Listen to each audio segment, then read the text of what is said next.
people dying, children hurt and you hear them crying. Can you practice what you preach and would you turn the other cheek? Father, Father, Father, help us and some guidance from above. These people got me questioning.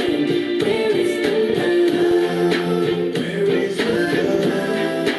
Where is the love? Where is the love?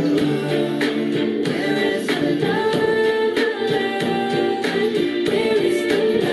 Where is the love?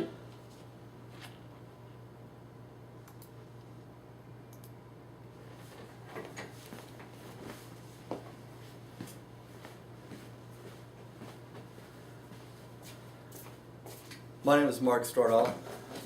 My presentation is about children of incarcerated parents. Studies show parental incarceration can be more traumatic to students than even a parent's death or divorce. The damage it can cause to students' education, health, and social relationships put them at a higher risk of one day going to prison themselves.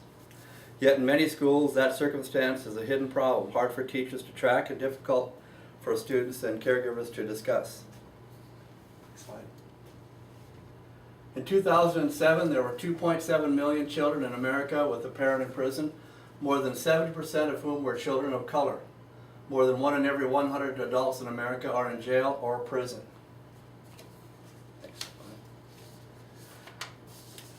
The number of incarcerated mothers has more than doubled, from 122% from 29,500 in 1991 to 65,600 in 2007. These stats are as up to date as I can find, but my research, women are being incarcerated much faster than in previous decades. I feel the reason for this is probably the poverty, drugs, and alcohol, and various reasons. Next slide. 1 in 43 American children has a parent in prison, with particularly broad racial and ethnic variations.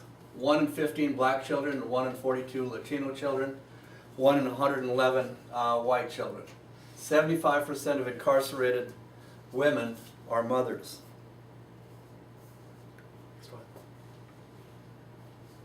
In 2004, 59% of parents in a state correctional facility and 45% of parents in a federal correctional facility reported never having had a personal visit from their children. Recently, I had the opportunity to tour the Montana State Women's Prison, and I met with 3 mothers there, 2 of which had children of school age. One had children under school age. I think they were like 3 and 2. The one I spoke with, I had been in there incarcerated for seven years. She had a 12-year-old that she has seen on a weekly basis. I believe she said twice a week. This child is on the honor roll, is well adjusted, seems to enjoy himself, I guess, in school, has good friends, and one of the questions I asked was, does his friends know that you are in here? And I believe she said to me that yes, they do, but it hasn't been an issue with them. He's still well adjusted. The other mother that had school-age children, one of her kids was in Sydney, I think junior high age, and he again was well adjusted. Had some issues earlier in life. I believe he was like 14, but had some issues when he was 6 and 7 years old. But he's gotten over that. He's have both sets of families have a very stable home life. So I think that's one of the keys, is having someone at home, grandma, grandpa, or brother, aunt, or uncle, or somebody to take care of them, and lets them see their parents in jail. Next one.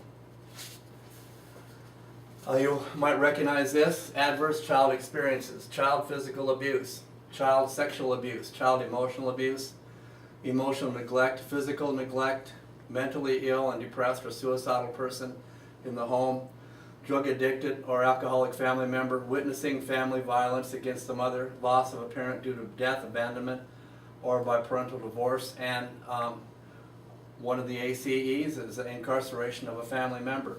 Next slide. Children dealing with ACEs, this is from our textbook as well.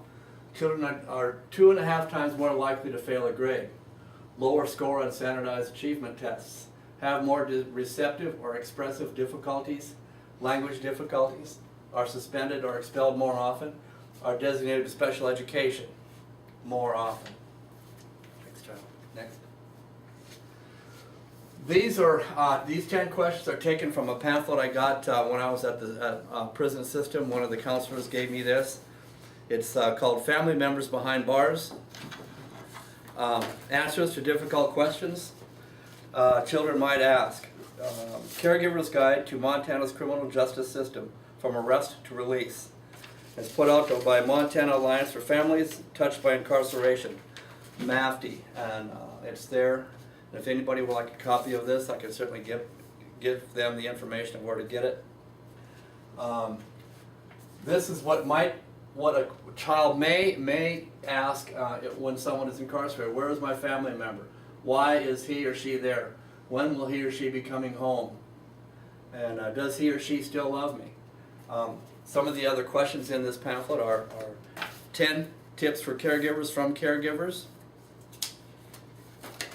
10 questions a family member, or 10 questions a child might ask when a family member goes to court, 10 questions a child might ask when a family member is sentenced, 10 questions a family member asks a child might ask when a family member goes to a pre-release center. It takes the person from incarceration, from the time they were arrested all the way to when they were released from jail.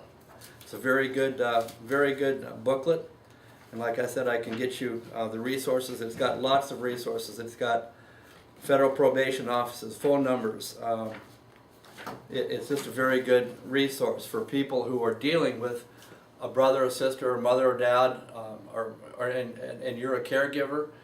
It really helps you a lot, and I think that's, you know, it's a very good publication. MAFTI, Montana Alliance for Families Touched by Incarceration. Next slide.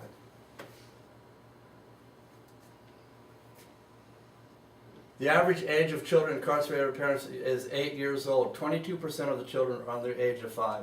This is just a stat I would throw in there for everyone, because one of the ladies I talked to had children under the age of 5, had 2 of them. The next one. This is the National Bill of Rights for Children of the Incarcerated.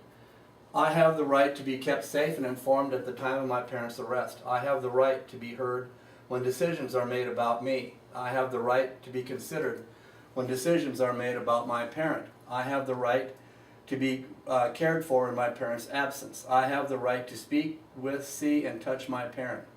I have the right to support as I face my parents' incarceration. I have the right not to be judged, blamed, or labeled because of my parents' incarceration. And I have the right to a lifelong relationship with my parent.